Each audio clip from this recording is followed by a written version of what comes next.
Hello, you lovely sons of bitches. If you follow me on Instagram or Facebook or Twitter, you may have already seen the announcement of what I'm currently working on, but even if you did see that, I did want to talk a little more detail about it here because, like I've always said, I do want to try to always bring you guys along for whatever I'm doing. Of course, I can't say everything, but I do want to say as much as I possibly can. So the post I'm referring to is this one right here. On the right is the short film that we are about to go into production on called There Comes a Knocking, and this is a short film based on the script you see on the left there, which is the first feature-length screenplay I've ever written. The idea here is that the short film will be a proof of concept for the feature because even though I've made over 16 short films, I still haven't made a feature film, so I'm considered a first-time director. Because of that, it can be difficult for a studio to sign off on someone like me to be at the helm of the several million-dollar project as director. So the idea is to make something that shows that I can pull off the type of film that the feature is. Yes, I know it's a short, and I just said the thing about the first-time director, but the idea is to show that I can land the tone and tell this type of a story. If the feature that I wrote was action sci-fi, Ballistic would have been suffice to show, but it's not. It's very different from that, living in the drama/horror world. But this all sort of came about after Ballistic. That short film did help me open more doors and get connected with some really great people. We've been working on some other stuff behind the scenes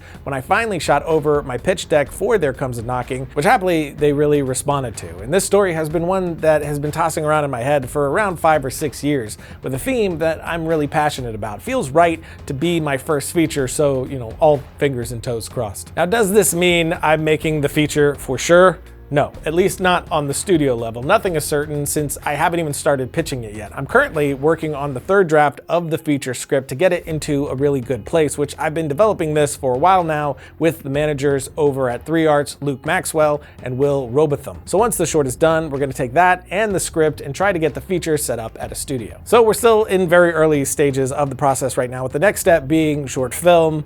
But that is the update, and I will keep updating you guys as more things progress and I can say them publicly. But for the short, I recently went out with my production designer, Jonathan Rudak, hunting down some vintage doors and doorknobs. Since the door is a central piece to the story, we went to a spot in Fort Worth called Old Home Supply House. It's a treasure chest of vintage type decor, so we spent some time there trying to find the right type of door, which we didn't, but we did find the doorknob we wanted for the door. So now, since we couldn't find it, Jonathan will build the door so we can get exactly what we want for the film. I also connected with my DP, Chase Smith, who was also my DP on Ballistic, so we could do some lens tests. We tested 2 spherical sets against 1 anamorphic set. The spherical lenses were the Sigma Cine Primes and the Zeiss Supremes, and the anamorphic was the glorious Arri Master anamorphics, which, you know, I'm in love. This is the best part. I dreamed of this moment with you.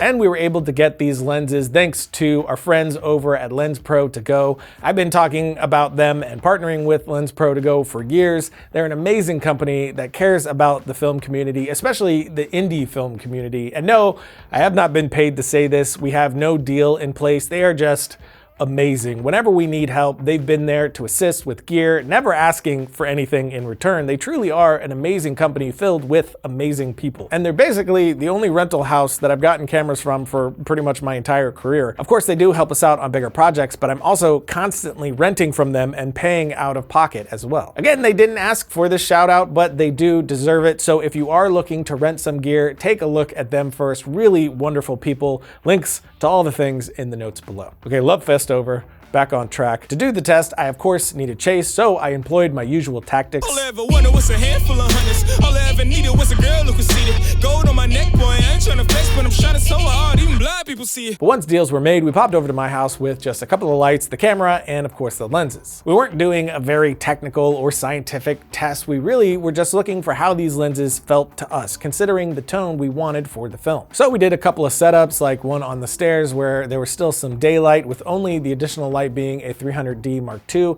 at the top of the stairs facing down, keeping everything heavily silhouetted. The next setup was over by the table using only light coming from the windows, just feeling the room a lot more. Then a few shots outside just with the Master Primes waiting for it to get dark. Then 2 more very basic setups, just looking at how these lenses handle the actors more than anything else. And all of the lenses looked really good. I was pleasantly surprised at how well the Sigma Cine Primes held up to the other 2, especially since they're a fraction of the cost. But here are a few shots of the lenses back to back.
not a scientific test by any means, but accomplished what Chase and I needed, and in the end, we decided to go with the Airy Master Primes. These lenses look really good on the skin, especially with smoother skin tones. And I do want to go with that aspect ratio anyway, so instead of cropping, we're just going to go anamorphic, but mostly because these lenses are just gorgeous. One thing that Chase really wanted to take a look at was how clean they were, since the look that we're going for on this one isn't the gritty, dirty sort of look I usually do. And the Master Primes are squeaky clean, so we're getting the field of view that we want without distorting the world around us, which often I am a fan of a little bit of that distortion you can get from certain anamorphic lenses. I definitely leaned into that look for my other films, but it just doesn't make sense for this story. And that was the whole purpose of the test. Which lens would be the tool that would assist us in telling the story we wanted to tell? We did go back and forth a little bit on which would be the most practical and correct for our shoot, but in the end, the Master anamorphics just felt right. But that's it, a lot more to come, and I couldn't be more excited about the possibilities and of course sharing it